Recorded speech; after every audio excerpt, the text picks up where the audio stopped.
काय भाई कौन याद कर रहा हो तो हमें तो पता ही न है। हिचकी आ रही। तो क्या आपको भी लगता है कि हिचकी किसी के याद करने से आती है? ऐसा बिल्कुल भी नहीं है। हिचकी आने का मेन रीजन आपके डायफ्राम का इरेगुलर कॉन्ट्रैक्शन है।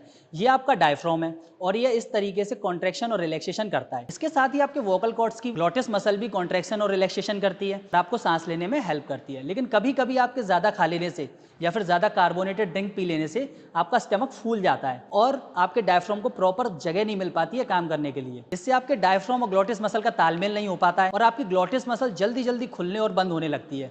इस ग्लॉटिस मसल के जल्दी जल्दी खुलने और बंद होने से ऑक्सीजन का प्रॉपर इनहेलेशन नहीं हो पाता है और हिकअप साउंड प्रोड्यूस होती है।